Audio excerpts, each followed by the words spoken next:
नमस्कार, आप देख रहे हैं खबरों की दीवार सीजीवाल। मैं रुद्र अवस्थी, आपका स्वागत है हमारे इस खास शो में, जिसमें हम बात करेंगे सहायक शिक्षकों के वेतन विसंगति को लेकर।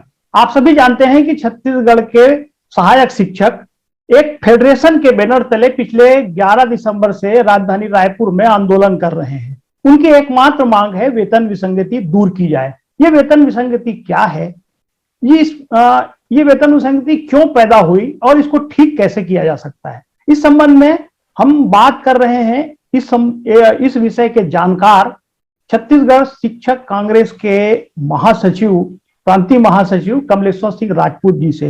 राजपूत जी, आपका बहुत बहुत स्वागत है। और सबसे पहला सवाल आपसे यही है कि आप एक शिक्षक हैं और मुझे विद्यार्थी समझकर ये समझाएंगे सरल भाषा में कि ये वेतन विसंगति क्या है, तो आप किस तरह से समझाएंगे?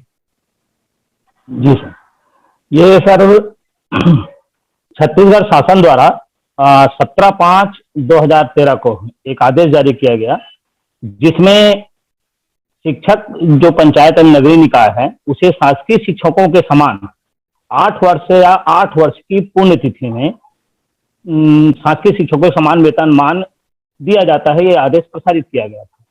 ये तीनों वर्ग के लिए किया गया था, जिसमें छत्तीसगढ़ वेतन पुनरीक्षण नियम 2009 अनुसूची 1 में जो वेतन बैंड 18 दिया है, 18 बैंड है सर, उसमें से सहायक शिक्षक, शिक्षक और व्याख्याता का बैंड उठा के हमको दे दिया वो। और उसमें ये भी लिख दिया गया कि वेतन प्रत्येक वर्ष 2 वर्ष में एक वेतन वृद्धि का लाभ दिया जाएगा। क्योंकि शासकीय शिक्षकों का जो वेतन पुनरीक्षण जो था सर, जो वेतन निर्धारण होता है, वो वेतन पुनरीक्षण नियम 2009 के नियम 7 के तहत होता है, जिसमें वो लिखा है कि वेतन पुनरीक्षण जिस तिथि में हो रहा है उस तिथि में जो विद्यमान मूल वेतन है उसका 1.86 से गुणा करते हुए परिगणित राशि को आगामी पूर्णांक करते हुए उस पद का ग्रेड पे से जोड़ देना है। अब यहाँ गलती क्या चूक हुई सर कि वेतन पुनरीक्षण नियम 2009 का जो नियम 8 है, जिसमें लिखा है कि सीधी भर्ती या प्रारंभिक वेतन सीधी भर्ती से नियुक्त नवनियुक्त कर्मचारियों का प्रारंभिक वेतन है, इसको उन्होंने उठा के हमको दे दिया। जबकि अब इसके अनुसार यह था कि जो हमारे शिक्षक पंचायत और नगरीय निकाय थे, क्योंकि 1998 से नियुक्त थे और वेतन लेते आ रहे थे, वो शासन का एक आदेश था कि 2012 में कि इसको समयमान वेतनमान दिया जाएगा। तो प्रत्येक वर्ग को जो स्नातक हैं, शिक्षक जो सहायक शिक्षक स्नातक है, उसको 7 साल में 5,000 बेसिक दे दिया गया। उसी प्रकार शिक्षक 2 है उसको 6,000 दे दिया गया और व्याख्याता को 7,000 बेसिक दे दिया गया। अर्थात वो 7 वर्ष की तिथि में इसका वेतन बढ़ गया सर। ठीक, मतलब 5,000, 6,000 और 7,000 इसका मूल बेसिक हो गया। ठीक है, तो प्रवेश करता है तो सहायक शिक्षक का एक इंक्रीमेंट 150 है, उसको जो देते हैं 51-50 होता है जी। आपका वर्ग जो शिक्षक है उसका 175 हो जाता है, 175 है उसका वेतन वृद्धि, और व्याख्याता का जो है वो 200 है, तो 200 जोड़ देते 7200 हो जाता है। ठीक है। इस वेतनमान को जो 5 क्षेत्रीय कार्यालय है, जो लोकल ऑडिट फंड है, उन्होंने इसको सत्यापन कर दिया। अर्थात हम ये कहेंगे कि हमारे शिक्षक जो बंधु हैं वे 8 साल में सहायक शिक्षक 51-50 पा रहे थे जी, शिक्षक रहे थे, और व्याख्याता जो है वो 7200 पा रहे थे। तो जब हमारा वेतन निर्धारण हुआ, वेतन पुनरीक्षण नियम 2009 नियम 7 का के तहत हमारा जो है सहायक शिक्षक का 51-50 का 1.86 से गुना करना था जी, जिसका हो जाता 9,580। ठीक है, उसको 2400 ग्रेड पे जोड़ देते। ठीक है, हमारा आगे बढ़ जाता। उसी प्रकार 2 का, उसी प्रकार 1 का भी करते। ठीक है, और जैसे ही 10 साल होता, ठीक, जो प्रचलित नियम है शासकीय शिक्षकों के लिए, जो कर्मोन्नत वेतनमान का जो प्रचलित नियम है, क्योंकि आपने 6 पे का ही वेतन हमको दे दिया। ठीक है, तो 6 पे का वेतन में दे दिया, तो जब हम 10 साल में प्रवेश करते हैं तो हमको प्रथम उच्चतर वेतनमान का ग्रेड पे देना चाहिए था। ठीक है। तो सहायक शिक्षक का 24 के जगह में 42 हो जाता। ठीक है। और खाता का 48 हो जाता। इस तरह वो आगे बढ़ता। परंतु यही जो अधिकारियों ने त्रुटि कर दी कि सहायक शिक्षक को 4000 के आधार पर दे दिया 8 साल में। ठीक है। जब मेरा सहायक शिक्षक 51-50 पा रहा है तो आपने 4000 के आधार पर कैसे दे दिया? क्योंकि किसी का जो वित्त नियम है वो रेसिंग होता है, ना कि रिड्यूस होता है। ठीक है। तो जब वो 51-50 पा रहा था तो 51-50 के आधार पर वेतन निर्धारण होना था। यहाँ उन्होंने 4000 मान के 4000 गुणा 1.86 बराबर 7440 दे दिया वो। ठीक है। जहां वो 9580 पाता वहां उसको दे दिया 7440। उसी प्रकार शिक्षक को 5000 दे दिया। 5000 बेसिक मान के 9300 दे दिया। और व्याख्याता को 5500 मानते हुए 1.86 का गुना करते हुए 10,200 दे दिया। बिल्कुल। अब जो कि वो सर 98 से काम करते आ रहा है जी, बढ़ा दिया है। तो अब आपने लोकल ऑडिट फंड ने सत्यापन भी कर दिया है। आपने 51-50 को रिड्यूस कैसे किया, 61-75 को रिड्यूस कैसे किया और 7200 को कैसे रिड्यूस आपने किया? यही वेतन विसंगति मूल लीडर है कि वेतन परीक्षण नियम 9 का उन्होंने पालन किया है, नहीं किया। जब हमने लोकल ऑडिट फंड से बात किया बार बार, वो बार बार यही बहाना करते थे कि आप लोग शासकीय शिक्षक नहीं हो। तो आपने जब हमको शासकीय शिक्षकों के समान सुरक्षित वेतनमान दे दिया तो उस नियम को भी फॉलो करना था। तो आपके हिसाब से ये जो चूक है ये संविलियन के बाद हुई है? ये जो चूक नहीं, संविलियन के ही पहले, संविलियन के पहले होगी सर 2013 में। ठीक, 2013 में ही जब ये वेतन निर्धारण किया ना तो उसी समय ये चूक कर दिए। अच्छा, ठीक है। इसलिए संविलियन के बाद भी सहायक शिक्षकों को ये इसका लाभ नहीं मिल पा रहा है। नहीं मिला, जबकि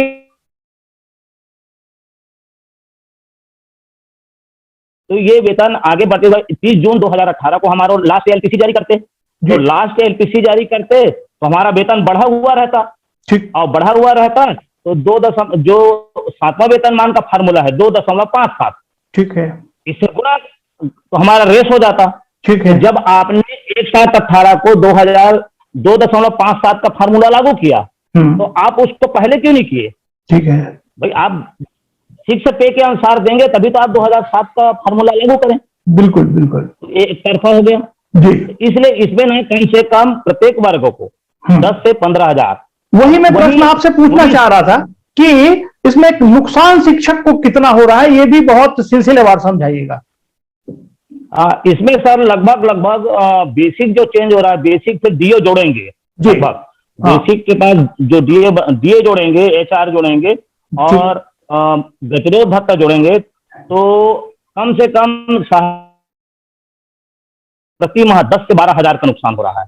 और वही आगे सभी वर्ग को, वर्ग एक को करीब वही उसको भी 12, 13, 14 मतलब लगभग तीनों वर्गों को 12, किसी को 15, किसी को 16 को मतलब 1,500 हजार का अंतर है। और इस तरह वो नुकसान हो रहा है सर प्रत्येक माह।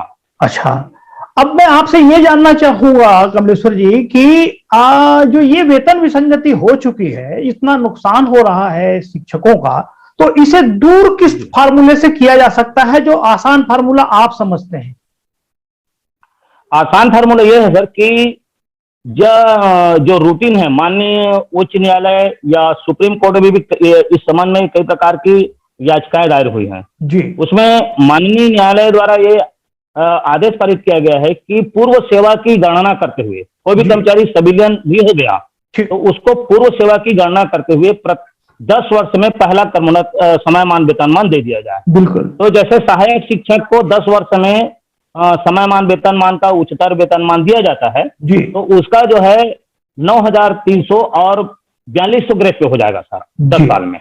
बिल्कुल बिल्कुल। और वहां से प्रत्येक वर्ष वेतन गणना करते हुए जी। जैसे मान लो उदाहरण के लिए 1998 में नियुक्त सहायक शिक्षक 2008 में 10 साल पूरे होते हैं। ठीक है। तो 2008 में यदि उसको 9,300 धन 4,200 ग्रेड पे दे दिया जाता है, बिल्कुल, है ना, तो वहां से फिर प्रत्येक वर्ष गणना करते हुए 30 जून 2018 की स्थिति में उसको रिवाइज एलपीसी जारी कर दे। इसी प्रकार शिक्षक का भी उसका भी 9,000 जो उसका जो मूल वेतन है उसको 4,400 ग्रेड पे दे दे और व्याख्याता को 4800 ग्रेड पे दे, जी, जो विद्यमान मूल वेतन में वो ग्रेड को जोड़ दे, और लगातार जोड़ते हुए प्रत्येक वर्ष वेतन वृद्धि जोड़ते हुए 30 जून की स्थिति में उसको रिवाइज एलपीसी जारी कर दे, तो जो 10 से 12 हजार का जो नुकसान है वो उसकी भरपाई हो जाएगी सर। ठीक बात है। तो इससे क्या सरकार के खजाने पर बहुत बड़ा बोझ बढ़ेगा, इसलिए सरकार इसमें करना नहीं चाहती है, या वजह क्या लगता है आपको? इसमें खजाने से इसका कोई लीक से नहीं सर, क्योंकि जब आपने जो हमारी भर्ती किए हैं आप, तो रेगुलर शिक्षक, सहायक शिक्षक, व्याख्याता के पद विरुद्ध ही किए हैं जी। आपने जब सेटअप बनाया तो हमारा सेटअप, नया सेटअप क्या बनाया नहीं हो, है ना। जब आप सेटअप बनाते हो, वित्त विभाग स्वीकृति देता है उस पद पर, तो जो हमारी जो नियुक्ति हुई है कोई अलग से बजट बना के इतनी हुई है, स्वीकृत पद में ही हुई है। तो जब सेटअप बनता है तो उस समय तो बजट भी तैयार हो जाता है सब, ठीक है ना। तो आपको केवल एक नीतिगत निर्णय लेना है कि शिक्षक एलबी संवर्ग को पूर्व विभाग की सेवा की गणना करते हुए एक ही पद में 10 वर्ष की पुण्य तिथि से प्रथम, 20 साल में द्वितीय और 30 साल में तृतीय समयमान वेतनमान में उच्चतर वेतनमान का वेतन बैंड एवं ग्रेड पे दिया जाए। ठीक है, ठीक है। ये आदेश एक लाइन में नीतिगत निर्णय लेते हुए कर दिया जाए। जी कमिश्नर जी, आपने बहुत सरल तरीके से ये बात समझाई है। अब एक अंतिम प्रश्न आपसे ये भी जानना चाहूंगा कि आपको क्या लगता है, आप चूंकि एक संगठन से भी जुड़े हुए हैं और आप इन बारीकियों को भी समझते हैं, सरकार के सिस्टम को भी समझते हैं, तो गतिरोध कहां आ रहा है ये लगता है आपको, और उस गतिरोध को कैसे दूर करना चाहिए? गतिरोध दूर करने के लिए यही सर कि सरकार इस पर अपना रवैया, जो नीतिगत निर्णय है वो, क्योंकि त्रुटि हो गई है ये तो स्वीकार कर लिए वो, जो 1.86 से मैं जो बात कही उसको बहुत सारे उच्च अधिकारियों से मैंने चर्चा किया, वो बोला हाँ यार यहाँ चूक हुई है ना। तो चूक हुई है तो उसको सुधार करने का आदेश जारी करना चाहिए कि 8 वर्ष के पुण्यतिथि में ये वेतन निर्धारण की त्रुटि को सुधारा जाए। क्योंकि लोकल ऑडिट फाइन के पास जब हम जाते हैं वो कहता है शासन आदेश करेगा तब हम सुधारेंगे, है ना, यह सत्यापन करेंगे। तो शासन को अब निर्णय तो लेना चाहिए, क्योंकि यह हमारी अधिकार की बात है, कानूनी अधिकार है, भी नीतिगत निर्णय है, अलग से कोई पारित करने की जरूरत नहीं है। केवल इतना करना है कि आप जब राज्य के सभी कर्मचारियों को आप समयमान वेतनमान दे रहे हैं, प्रथम द्वितीय तृतीय, केवल शिक्षक तो एक भेदभाव हो रहा है, तो इस भेदभाव को आप खत्म कर दीजिए, सीधा बात, आंदोलन वैसी कंप्रोमाइज हो जाएगा। जी जी जी, बिल्कुल ठीक बात है। सरकार तो पहल करे कि हम देना चाहते हैं। मैं एक बात सर कि आप सरकार हमसे क्यों बजट मांगता, मतलब क्यों मांगते हैं कि कितना मतलब बजट आएगा या कितना भार आएगा? ये तो काम आपका है ना। बिल्कुल बिल्कुल। क्या हम 16 करोड़ दे देंगे तो आप मान जाओगे क्या? जितना देंगे वो मान जाएंगे क्या? मानेंगे नहीं। हाँ, आप अपने वित्त विभाग को कहिए वो बनाए और पारित करे सर। ठीक ठीक ठीक बात है, ठीक बात है। एक अंतिम प्रश्न और सर कि ये आग कड़ाके की ठंड में इस समय शिक्षक इतने दिनों से आंदोलन कर रहा है, सड़क पर उतरा हुआ है। शिक्षक का सड़क पर उतरना अच्छा संकेत नहीं है, और वो भावी पीढ़ी के बच्चों के लिए भी, उन शिक्षकों के परिवारों के लिए भी, शिक्षकों के लिए भी समाज में एक मैसेज भी जाता है। शिक्षक लगातार केवल आंदोलन करते हैं, जब से शिक्षक बने हैं इनको केवल सुविधा चाहिए, ये बात भी आती है। इन सब बातों को मिला के आपकी प्रतिक्रिया क्या होगी? प्रतिक्रिया है सर कि मेरे हिसाब से तो हाँ, इतने जो आंदोलन किए हम लोग कभी भी शिक्षा की गुणवत्ता को हम कमजोर होने नहीं दिए हैं। जब जब हड़ताल हुई है या कुछ, जब भी शासन हमारे साथ कंप्रोमाइज करती है तो हम पहले यही कहेंगे कि हम जाके 2 घंटे पढ़ाते थे उसको हम 4 घंटे पढ़ा के हमारे कोर्स को हम पूरा करेंगे। बच्चों का हित तो होने नहीं देंगे, है ना। ये हमारी शुरू से रहतीच है और हम उसी के लिए है सर, उसी के भरोसे जी खा रहे हैं, उसके विरुद्ध नहीं जा सकते। ये अभी की जो आंदोलन है 3-4 बार जो कमिटी बना के ना सरकार ने मतलब उसको फाइनल नहीं कहा, क्योंकि जो नीति निर्णय लेना है सर तो कमेटी की बहुत ज्यादा जरूरत नहीं है। फैसला ले दीजिए, हाँ कहिए या ना कहिए।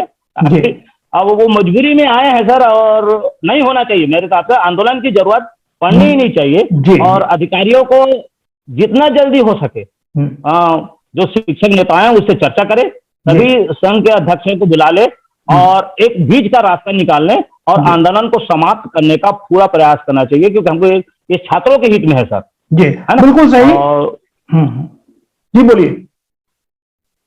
तो वही मैं कह रहा था सर कि इसमें शासन को ना संजीदा होना पड़ेगा सर, शासन के अधिकारियों को, कि टाल मटोल करने वाली बात नहीं रहनी चाहिए। बिल्कुल कमलेश्वर जी, आपने जो अंत में जो महत्वपूर्ण बात कही कि आंदोलन समाप्त होना चाहिए, ये गतिरोध दूर होना चाहिए, इसके लिए पहल करना चाहिए। आपने बहुत सरल तरीके से सारी समस्याओं को सामने रखा और समाधान भी सामने रखा है। और मैं समझता हूं कि जो भी व्यवस्था के जिम्मेदार लोग हैं उनके लिए अगर ये बहुत सरल है तो इसे जरूर पहल किया जाना चाहिए। कमलेश्वर जी, आपने हमारे लिए समय निकाला और बातचीत की, इसके लिए आपका बहुत बहुत धन्यवाद, आभार। आपको भी बहुत बहुत धन्यवाद सर।